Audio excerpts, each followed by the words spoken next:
अस्सलामुअलैकुम। आज के इस वीडियो में हम देखेंगे 2019 का पेपर सेकंड साइकोलॉजी है, बच्चे की नशोनुमा और तरीक़ा तदरीस, जिसका उर्दू का पेपर हम सॉल्व करेंगे। पेपर सेकंड है ये। क्वेश्चन नंबर फर्स्ट यानी कि 61 से है। उम्र के तीसरे साल तक मुख्तलिफ अज़ा की कारकर्दगी, सलाहियत और अज़बी निज़ाम की नशोनुमा बर्क़ रफ्तारी से होने से ज़हनी नशोनुमा भी जल्द होती है। ऐसी राय किसने पेश की थी? तो ऐसी राय पेश की थी थ्रस्टन ने। थ्रस्टन एंड थॉर्नडाइक का कहना था। नेक्स्ट क्वेश्चन है, अहद तुफूलियत में फ़र्द के मुख्तलिफ हरकत हरकी महारतों की नशोनुमा पर मुनहसर होते हैं। यानी कि अहद तुफूलियत की बात की गई है यहाँ पे, यानी कि पैदाइश से तो 2 साल का बच्चा, शीर खवारगी यानी कि बर्थ टू 2 ईयर, पैदाइश से तो 2 साल का बच्चा है। यहाँ पे बच्चों की हर की महारतें यानी कि फ़िज़िकल एक्टिविटी, मोटर एक्टिविटी की नशोनुमा के बारे में कहा गया है। इस बिना पर दर्जे झैल से कौन सा बयान मुनासिब नहीं है? तो पहला है कि हर की नशोनुमा में बालिदगी अहम जुज़ होता है, यानी कि maturity is the main factor in motor development. बिल्कुल सही है कि जब तक बालिदगी पुख्तगी नहीं आएंगी तो जिस्मानी तौर पे तो बच्चा कैसे हर की नशोनुमा की तरफ जाएगा, ये बिल्कुल सही है। दूसरा, हर की नशोनुमा पैदाइश के बाद शुरू होती है। पैदाइश के बाद हर की नशोनुमा शुरू होती है क्या? तो ये एक नामुनासिब पॉइंट है, तो इसके लिए हम अभी रुक जाते हैं। नेक्स्ट देखेंगे, उज़लात और अज़बी निज़ाम की हम आहंगी में होने वाली नशोनुमा का शुमार हर की नशोनुमा में होता है। बिल्कुल सही है। बैठना, उठना, दौड़ना वगैरह हर की महारत है। बिल्कुल सही है, ये भी चीज़ सही है। तो जो गलत नामुनासिब बयान इसमें है ये है कि हर की नशोनुमा यानी कि क्या, जिस्मानी हरकत, मोटर एक्टिविटी पैदाइश के बाद शुरू होती है। पैदाइश से पहले भी तो बच्चा हरकत करता है ना, तो ये बयान हो गया गलत। इसका मतलब ये हो गया हमारा राइट आंसर। नेक्स्ट क्वेश्चन है, दर्जे झैल एहसास की मिसालों से कौन सी मिसाल मुनासिब नहीं है?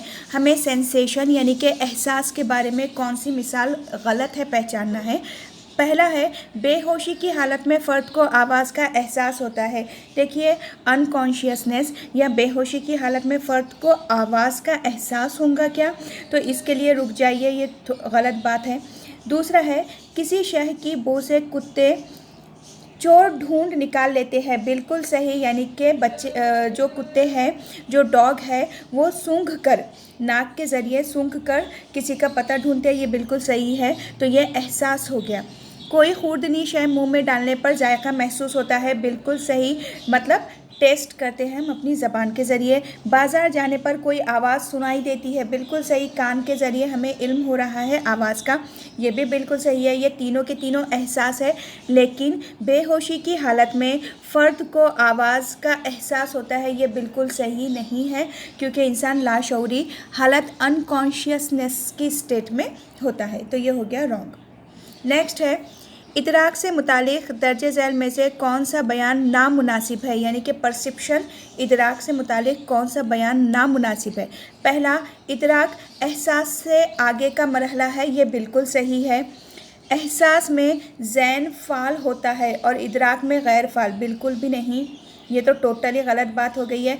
इदराक यानी कि बा माने एहसास, यानी कि जब एहसास होता है और दिमाग उसका मतलब समझता है, मतलब दिमाग कैसा होता है उस टाइम हमारा फ़ाल यानी कि एक्टिव होता है। तो ये बिल्कुल गलत चीज़ है। एहसास व इदराक इन दोनों ज़हनी अमाल का इन्हिसार मुहीज, हिस्सी आज़ा और अज़बी निज़ाम पर होता है। बिल्कुल सही।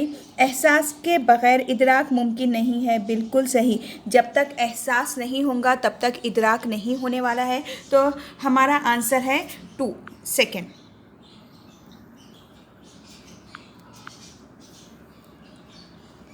नेक्स्ट क्वेश्चन है, गुलकार, रक़ास वग़ैरह फ़नकार अपने फ़न से हमें लुफ्त अंदोज़ कराते हैं और ज़हनी खुशी अता करते हैं। ये उमूर दर्जे झैल किस तख़य्युल में शामिल है? तो तख़य्युल की बात की जाए अगर, जब भी शायर हो, पोएटिस्ट हो, गुलकार हो, सिंगर गाने वाला, रक़ास हो, ये या फनकार हो, आर्टिस्ट हो, तो ये क्या करते हैं, अपने फ़न में टोटली इतना मगन हो जाते हैं और बहुत ही खूबसूरती से अपने फ़न को निखारते हैं। तो ये जो तख़य्युल है, जो खूबसूरती से ताल्लुक़ रखता है और दिलचस्पी के साथ ताल्लुक़ रखता है, वो जमालियाती तख़य्युल कहलाता है। तो आंसर हो गया हमारा 2। तालीमी शोबे में मुतख़य्यला कई जगह इस्तेमाल होता है। ये वाज़ेह करने के लिए मुतख़य्यला की तालीमी अहमियत बनाने वाले बयानात दिए गए हैं। उनमें से कौन सा बयान मुनासिब नहीं है? तो इनकरेक्ट हमें पहचानना है। पहला है कि मुतख़य्यला की शिद्दत, शजरबाजी के शौक़ इंतहा, शजरबाजी लिखा गया है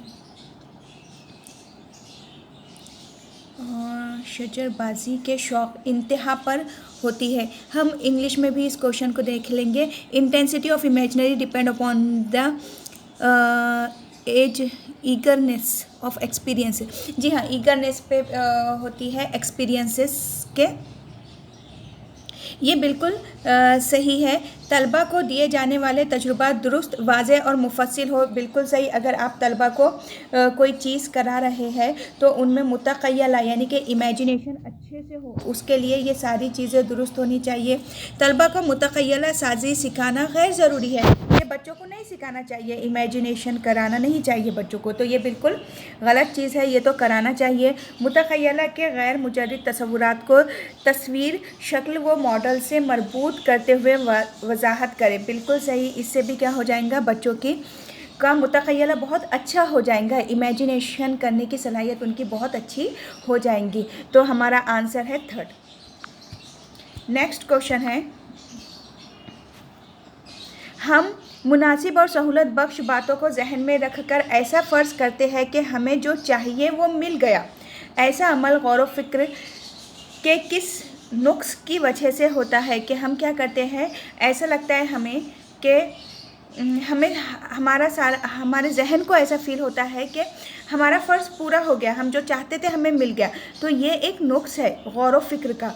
तो वो कौन सा है? मुशाहिदे का नुक्स है, या मुतासबाना साबिक़ा ख़यालात का नुक्स है, यानी कि प्रीजुडिश थॉट है ये, प्रीजुडिश करना, या कोइंसिडेंटल है, ये इंतयाकी फ़ैसला है, कोइंसिडेंटल तो है नहीं। आरज़ूमंदाना गौर व फिक्र है ये, यानी कि विशफुल थिंकिंग होती है हमारी, कि आरज़ूमंदाना गौर व फिक्र में हम चले जाते हैं कि हमें लगता है कि हाँ हमारी चीज़ पूरी हो गई ना, हमको मिल गया, हमारी आरज़ू पूरी हो गई, तो हम उस तरह से सोच लेंगे और उससे सेटिस्फाई भी हो जाएंगे। तो आरज़ूमंदाना है। नेक्स्ट क्वेश्चन है, दर्जे झैल तसव्वुर पैदा करने के मराहिल के मुनासिब तरतीब। अब देखिए, इसकी मुनासिब तरतीब लगाना है, जो क्वेश्चन कैंसिल हो चुका था। लेकिन अगर इसकी तरतीब भी अगर हम लगाए कि तसव्वुर के हिसाब से, तो कंसेप्ट फॉर्मिंग के हिसाब से, तो कैसे होगा कि शय का हकीकी इल्म होना, ठीक है, उसे गैर मुजर्रिद नौइयत देना, लफ्ज़ी सूरत में तसव्वुर वाज़ेह करना, ये तो बाद में होगा। इन अलहदा शुदा खुसूसियात की बिना पर उमूमियत करना, एक ही किस्म की कई अशिया की मालूमात की बिना पर अशिया की खुसूसियात का तज्ज़िया करके कुछ खुसूसियात को अलग करना। तो इनमें से कौन सी चीज़ें हो सकती है जो सीक्वेंस में आएंगी? तो सबसे पहला जो आएगा वो ये रहेगा कि शय का हकीकी इल्म होना, है ना। अगर तसव्वुर की बात करें हम, कि तसव्वुर का बनना, तो सबसे पहले तो हमारे लिए किसी चीज़ का इल्म का हासिल होना ज़रूरी है, उस बेस पे ही हम आगे बढ़ेंगे।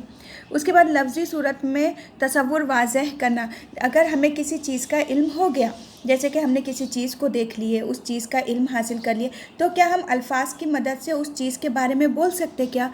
यानी कि हमारे जहन में उसका तसव्वुर बना के अल्फाज की शक्ल में बोल सकते क्या? ये दूसरी स्टेप हो गई। तीसरी स्टेप क्या हो जाएंगी हमारी, कि इन अलहदा शुदा खुसूसियात की बिना पर उमूमियत करना। तीसरी स्टेप में आ जाएगा हमारा कि जनरलाइजेशन फ्रॉम सेपरेशन कैरेक्टरिस्टिक, कि हम क्या करेंगे कि जो चीज़ का इल्म हमें हासिल है, तो हम उन चीज़ों को लेकर, उनकी खुसूसियात को लेकर हम जनरलाइजेशन कर सकते हैं, यानी कि उमूमियत करना, यानी कि आम कर देना किसी चीज़ को, हम आम कंसेप्ट में उसे समझ सकते हैं। तो ये एक चीज़ हो गई। उसके बाद हम क्या करेंगे कि उससे गैर मुजर्रिद नौइयत देना, यानी कि giving abstract appearance to it, कि हम उसे क्या करेंगे, गैर मुजर्रिद नौइयत दे देंगे, ये भी बिल्कुल सही है कि हम उस चीज़ को देखिए, गैर मुजर्रद यानी कि क्या है कि जिसे आप टच नहीं कर सकते, तो हम हमारे दिमाग में किसी चीज़ की जो तस्वीरें बना देते हैं तो वो हमारे उसमें क्या हो जाती है, गैर मुजर्रद। तो हम ये चीज़ कर सकते हैं, बिल्कुल ये भी पॉइंट सही हो जाएगा। और उसके बाद आएगा लास्ट जो बचा कि एक ही किस्म की कई अशिया की मालूमात की बिना पर अशिया की खुसूसियात का तज्ज़िया करके कुछ खुसूसियात अलग करना, बिल्कुल सही। जब अलग अलग तसव्वुरात हमारे दिमाग के अंदर आ जाएंगे अलग अलग चीज़ों को लेके, तो हम वो चीज़ों की खुसूसियात को बता सकते हैं, उनका तज्ज़िया कर सकते हैं। तो ये सबसे आखिरी चीज़ हो गई। तो हमारी सीक्वेंस क्या होनी चाहिए थी इसमें, ACDB और E, इस हिसाब से होना चाहिए था। नेक्स्ट क्वेश्चन है, जहानत से मुराद निस्बतन नए ख़यालात में कामयाब मुताबिकत की सलाहियत। जहानत की ये तारीफ़ दर्ज झैल में से किस माहिर नफ्सियात ने पेश की है, तो इसे दिया था विलियम। जहानत की जो तारीफ़ दिए थे ख़यालात से मुतालिक वो थे विलियम जेम्स। उसके बाद है एलिज़ाबेथ हॉडलुक ने नशोनुमा का तस्वुर पेश करते हुए डैश पर जोर दिया है, तो उन्होंने सबसे ज़्यादा जोर दिया था मैच्योरिटी पर, यानी कि बालिदगी पर या पुख्तगी पर। दर्ज झैल में से डैश ये आम इख्तिरारी तदरीसी नज़रिए तदरीस है। इख्तिरारी यानी कि क्या है, इख्तिदारी तदरीस के बारे में किसने दिए थे, नॉर्मेटिव टीचिंग थ्योरी के बारे में क्या है ये, तो वो है कि सुकरात का नज़रिया, हिदायती नज़रिया, मौलिम के बर्ताव का नज़रिया, गीने का नज़रिया। तो वो था कि मौलिम के बर्ताव का नज़रिया। नेक्स्ट क्वेश्चन है, रस्मी नज़रिया तदरीस के ग्रोह के मखसूस तश्कीली नज़रिया तदरीस के बानी कौन थे, तो इस नज़रिए के बानी थे जॉन डेवी। नफ्सी जिस्मानी नेक्स्ट क्वेश्चन है, पैदा होने वाले हर बच्चे में खुसूसियात से मुतालिक औसत तक पहुँचने की खासियत होती है। ऐसा विरासत के डैश की वजह से होता है, तो ये विरासत के देखिए मुशाबहत का क़ानून, रुजू का क़ानून और तग़य्युर का क़ानून एक ही होता है तकरीबन ज़्यादातर, लेकिन मुशाबहत में क्या होता है कि पेरेंट्स के जैसी थोड़ी बहुत उनमें ख़ासियतें पाई जाती हैं, मुशाबहत वो रखते हैं। तो औसतन तक पहुँचने की काबिलियत या ख़ासियत अगर है तो वो मुशाहबत के क़ानून में है। नफ्सी जिस्मानी तरतीब की वो बाक़ुव्वत तंजीम जो फ़र्द की हालत से मखसूस मुताबिकत का तयन कराती है, डैश कहलाती है। वो क्या कहलाएंगी, तो वो जो नफ्सी भी है, जिस्मानी भी है, तरबियत की जो उसके हालात और मुताबिकत के बारे में बताती है, वो उसकी अपनी शख्सियत कहलाती है, वो उसका शख्सियत है।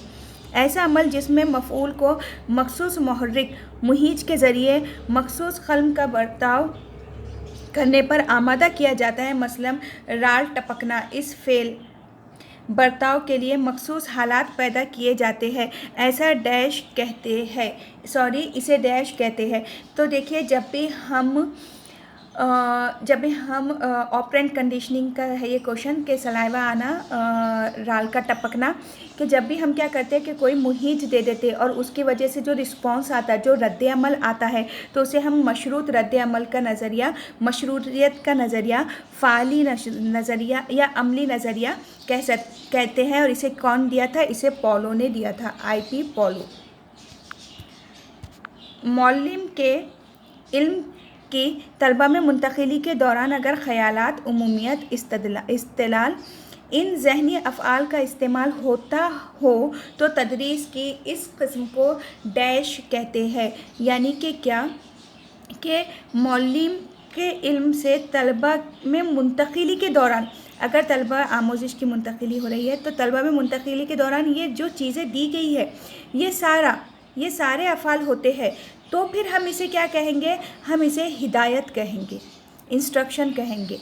हिदायत इस किस्म को, तदरीस की इस किस्म को हम क्या कहते हैं, हिदायत। शख्सियत को जिस्मानी साख्त के लिहाज से क्या लिखा हुआ है, वो शख्सियत को जिस्मानी पैनिक है, वो पैनिक यानी कि ग़दार, गराज, खिलाड़ी और दुबलापन, इन अक़साम में डैश ने तकसीम किया है। अच्छा, शख्सियत को किसने तकसीम किया था, तो शख्सियत को जो इस हिसाब से जिस्मानी साख्त के हिसाब से जो तकसीम किया था वो थे क्रिश्मर, उन्होंने किया था साख्त के हिसाब से। कोई भी, नेक्स्ट क्वेश्चन है, कोई भी अमल बा मकसद और मकसद के लिए पुरखुलूस ईमानदार। अब ये पूरा पढ़ने की ज़रूरत ही नहीं है, क्योंकि अगर पुरखुलूस ईमानदार मकसद की बात हुई है तो वो दिया था वेगले ने। नेक्स्ट क्वेश्चन है, दर्ज झैल से कौन सी हयातियाती मुहिज है, यानी कि इनमें से वो कौन सा मुहिज है जो हयातियाती है। जैसे कि इख्तिदारी मुहिज है, यानी कि अचीवमेंट है, तो ये मुहिज स्टिमुलाई ये हयातियाती है क्या? नहीं। उबूरियत वाला है? नहीं।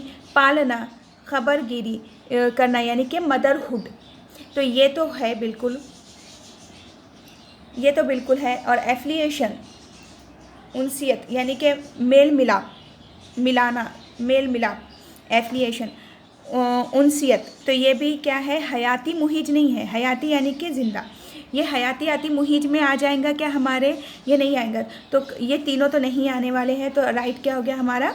मदरहुड, पालना, खबरगिरी। नेक्स्ट है क्वेश्चन,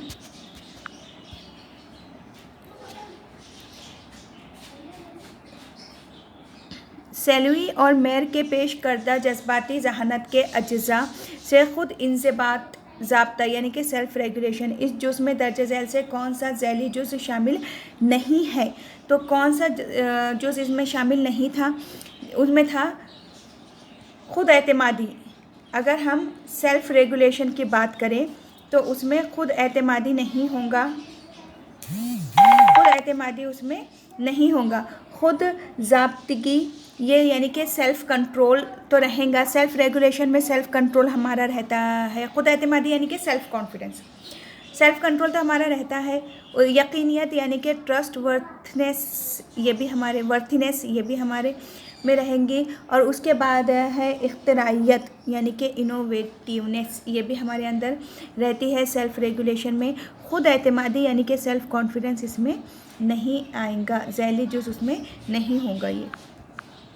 नेक्स्ट है, दर्ज झैल से कौन सा मुतबादिल अदम मुताबिकत की खासियत नहीं है? हालात से समझौता ना करना, ये बिल्कुल अदम मुताबिकत है। उसके बाद है मुमकिन तवक्कुआत रखना, यानी कि वो तवक्कुआत रखो जो मुमकिन है। हाँ, ये एक चीज़ है, ये इसमें नहीं आएंगी। और अपनी ज़ात और हालात में हम आहंगी ना होना, ये भी है। बर्ताव पर एहसास कमतरी का इजहार कर देना, अगर असरअंदाज कर रहे हैं आप अपनी एहसास बरतरी, तो ये भी क्या हो जाएगा? अदम मुताबिकत में आ जाएगा। तो राइट आंसर हो गया 2। नेक्स्ट क्वेश्चन है, ज़िंदगी की दौड़ में पीछे रह जाने वाले अफराद को हमारे माशरे में आगे बढ़ने नहीं दिया जाता, बल्कि पीछे ही खींचा जाता है। ऐसा बताते हैं, ऐसा कहते वक्त वो डैश किस्म की दिफाई टेक्निक अपनाते हैं। इर्तिफा, तलाफ़ी, शनाख्त, पुरनुक्स, तो ये हो गया पुरनुक्स एतक़ाद, यानी कि क्या हो गया कि हम किसी को पीछे छोड़ देते हैं, तो ये होता है डिल्यूजन। आइडेंटिफिकेशन नहीं है, कंपेंसेशन नहीं है, सब्लिमेशन नहीं है, ये है डिल्यूजन, यानी कि पुरनुक्स एतमाद। नेक्स्ट क्वेश्चन है, जब हमारे साबिक़ा तजुर्बात नए आमोज़िशी तजुर्बात की मुखालिफत करते हैं तब उसे डैश कहते हैं, यानी कि अगर वो मुखालिफत कर रहे हैं, जब हमारे साबिक़ा तजुर्बात यानी कि पुराने हमारे तजुर्बात नई आमोज़िशी तजुर्बात की मुखालिफत करते हैं, यानी कि क्या करेंगे? मुश्किल पैदा करेंगे, तब उसे हम क्या कहेंगे? उसे हम रजात पसंदी, पेशकारी बंदी या घुटन या पस्तकारी मंजरी, यानी कि प्रोएक्टिव इनहेबिशन कहेंगे। तो ये बिल्कुल राइट हो जाएगा, पेशकारी बंदी। नेक्स्ट क्वेश्चन है, मदामत तकरार गैर इख्तियारी से मुतालिक दर्ज झैल से कौन सा बयान मुनासिब है? Which of the following is a social reason of juvenile, ठीक है। मदावत तकरार गैर इख्तियारी, इनमें से पहचानना हमें कि कौन सा बयान मुनासिब है। तजुर्बा जहन पर नहीं मंडराते। दूसरा, तजुर्बात का बार बार इआदा तजुर्बा नहीं होता। हर फर्द में ये रुझान कम व बेश तनासुब में होता है। ऐसे रुझान वाला फ़र्द बैरून बीन होता है। तो देखिए, इनमें कहा गया है कि तकरार गैर इख्तियारी से मुतालिक दर्ज झैल से कौन सा बयान मुनासिब है? तो तजुर्बा जहन पे नहीं मंडराते हैं कि हमारे, नहीं, ऐसा तो नहीं है। तजुर्बात को बार बार का इआदा तजुर्बा नहीं होता, ऐसी भी बात नहीं है। हर फर्द में ये रुझान कम व बेश तनासुब में होता है। ये बिल्कुल सही है। देखिए हर इंसान में तकरार गैर इख्तियारी का जो रुझान है वो कम व बेश हर इंसान में होता ही रहता है। तो ये हमारा क्या हो गया, राइट हो गया। नेक्स्ट है दर्जे झैल से नौ उम्र बदराही की समाजी वजह कौन सी है। ठीक है, तो नेक्स्ट क्वेश्चन है हमारा, बदराही की समाजी वजह कौन सी है। इनमें से पहला है कि स्कूली निज़ामुल औक़ात पर का पुरनुक्स होना, इससे होंगे कि बच्चे ऐसे बनेंगे क्या, नहीं। इक़्तिसादी अदम तवाज़ुन का होना, अगर फाइनेंशियल इम्बैलेंसमेंट आ रहा है तो क्या ऐसा होगा क्या, तो ठीक है, ये एक वजह हो सकती है। नेक्स्ट है निसाब तालीम में लचक का ना होना, इसकी वजह से तो नहीं होगा। ख़ानदान में वालिदैन का झगड़ाना, इसकी वजह से नहीं होगा। देखिए नौ उम्र बदराही की समाजी वजह क्या होती है कि अगर फाइनेंशियल इम्बैलेंस हो रहा है, यानी कि इक़्तिसादी अदम तवाज़ुन पैदा हो रहा है। नेक्स्ट क्वेश्चन है जिस्मानी अफ़ाल हरकत व सकनात जहन में आने वाले ख़यालात जज्बात ज़हनी तासुरात वग़ैरह की शमूलियत दर्ज झैल किस इस्लाह में आती है। तो ये सारी की सारी चीज़ें आती है हमारी रद्द अमल में, जवाबी अमल में।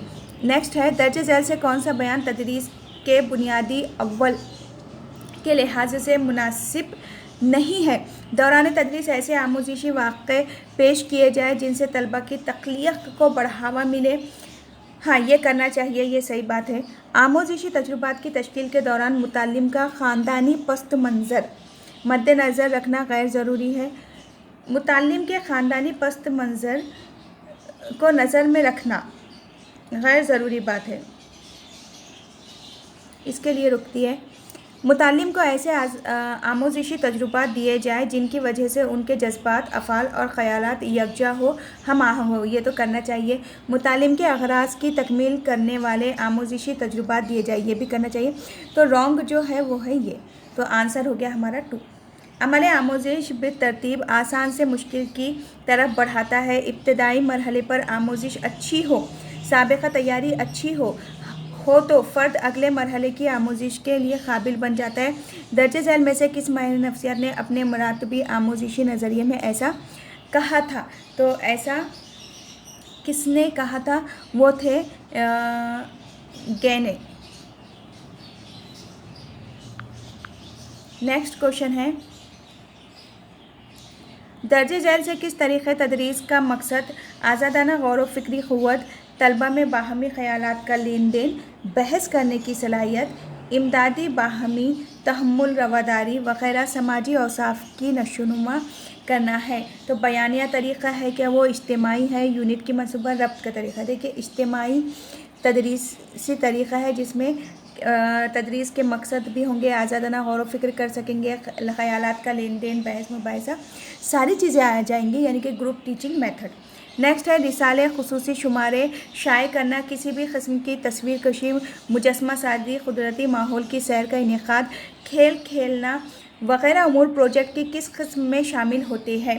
तो प्रोजेक्ट के वो मसले मरकूज़ नहीं है, तख्लीक़ भी नहीं है, क्योंकि कुदरती माहौल है, खेल कूद अगर दे रहे हैं यानी कि लुफ्त अंदोज़ी के ज़रिए सिखाया जा रहा है। तो तीसरा हो गया राइट। तो ये था हमारा 2019 का पेपर सेकंड। अगर आपको वीडियो पसंद आया है तो लाइक भी कीजिए, शेयर, सब्सक्राइब, सारी चीज़ें कर दीजिए और आप अपनी पढ़ाई अच्छी कीजिए, इंशाल्लाह सभी पास हो जाएंगे। अल्लाह हाफिज़।